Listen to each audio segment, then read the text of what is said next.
friends. We are here today in Mark chapter 6. And there's a theme, it might be a theme in this chapter, but it might just be what I keep pulling out.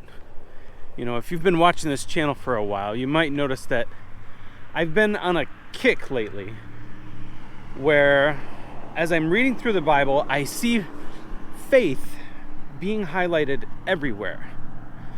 And that might just be, this happens a lot where somebody might be reading something with a certain filter. And it might just be my filter, but I don't think so. As you go through this chapter, tell me if you see the same thing that I see. And that is that, the main character of this chapter is faith. Of course, the main character is Jesus, but the main theme is faith. So, you'll notice that in the beginning, it starts off, Jesus is in his hometown, and the people kind of reject him in his hometown. They don't really reject him.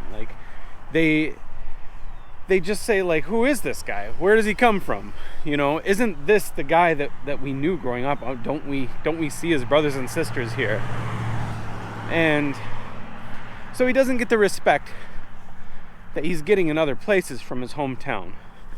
And I can kind of understand this. If somebody that I grew up with, called himself a prophet, I would be less likely to believe him if I knew him as a child, but so this kind of makes sense to me. However, this is Jesus, and he's doing miracles, and he's speaking with authority, and so they should have known. There's not a whole lot of negative examples of faith in the Bible. You see a lot of miracles happening because that's the stuff that you want to hear. But he goes to his hometown, and at the end of the pericope here, it says he was unable to do many miracles there. Why? Why was he unable to do miracles in his hometown when he could have done these miracles, in all these other places? And the clear answer is because they didn't have any faith in him. In the previous chapter, it was talking about that woman who touched it, just touched his garment.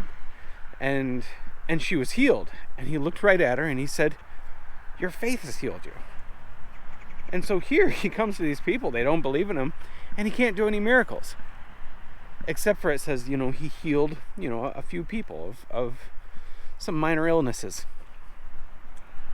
So that's the first part. The second part, and I think this is probably the most interesting part, and it's probably the most glazed over, and that's he sent out the 12. He basically says, I'm not going to be with you here.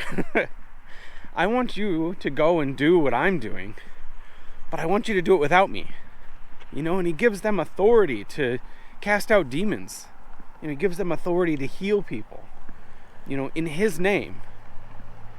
And so he does, and I think it's so interesting that when God chooses you, and when you are meant to do his will, he gives you the authority, and he also puts you to work. He gives you glorious work to do for him. And I think that's wonderful. And I think that it's something that we don't do very often. I feel like we so often just feed Christianity to ourselves and just think, that's it. But God wants us. He wants us to do stuff. He wants us to be part of the movement.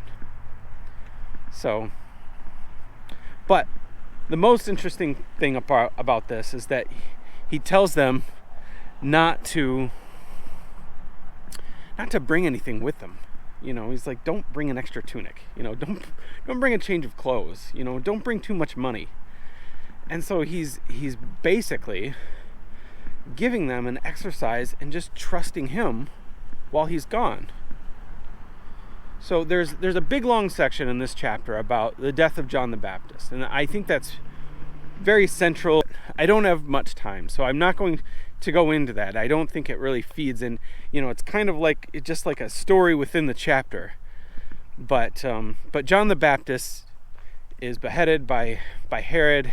I think it's Herod Antipas, and it's disgusting. So I don't know why I'm laughing. It's just gross. So he's beheaded, and the reason that it came up is because Jesus' disciples were having so much success in the world around them that it's starting to spread word, like, this movement is happening. This movement is happening, and people are hearing about it all over, and everybody's saying, oh, it's Elijah's come, and they're saying, this is happening, and Herod comes back and says, I know what's happening. John the Baptist has come back, and he's out to get me. There's another part here, and I'm sure this is one of the stories that's mentioned in all four Gospels, and that's the feeding of the 5,000.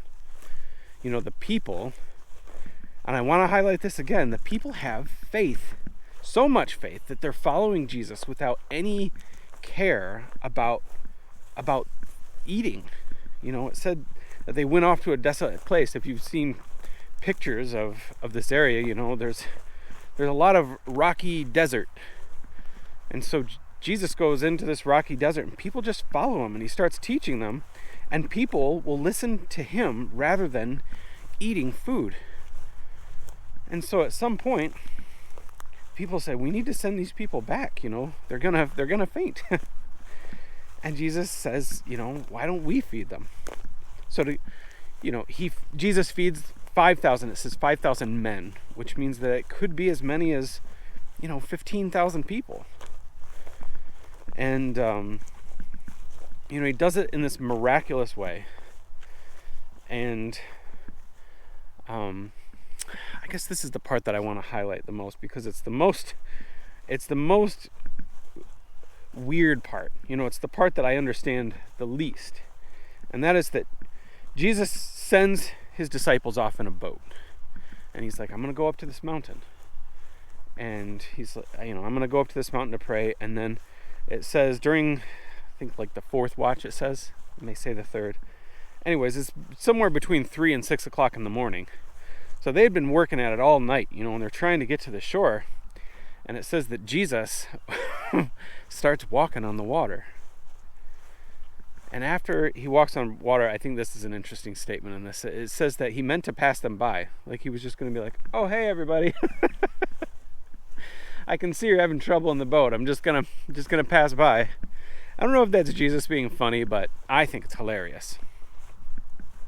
Anyways, Jesus, I think what it means is that he was just going to show that he's present.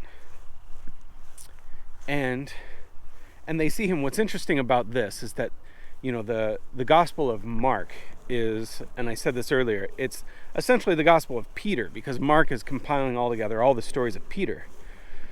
And we know from other Gospels that Peter jumps out of the boat and starts walking on the water with him, and then he starts to sink. But in this one, it doesn't mention that. It just says, and I think it's important here, because Mark is trying to make a point. He's trying to make a point in this passage that you don't get in the other passages. And that is that he got in the boat and he calmed the storm. And it said they didn't understand about the loaves. So that seems weird. Like, they didn't understand what about the loaves? And so I come back to where I started in the beginning. Is this passage about faith? They didn't understand that Jesus had the power to duplicate loaves. And it also, if you remember, I think it was 2 chapters back, they were in a boat with Jesus and he was sleeping. And they woke him up and they said, don't you care that we're dying? And he wakes up and he calms the storm. And he says, what are you afraid of? They said that they were afraid of perishing.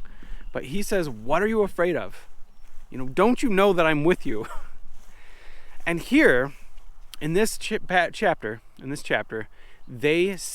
Jesus sent them off to be without him, gave them authority.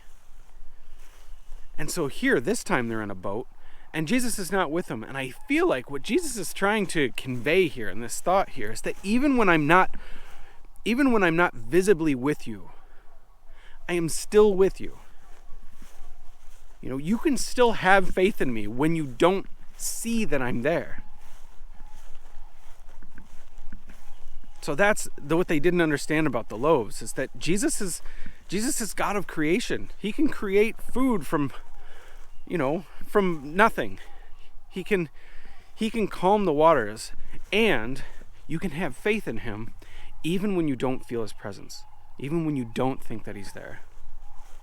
So that is Mark chapter 6. All right, have a great day. Bye.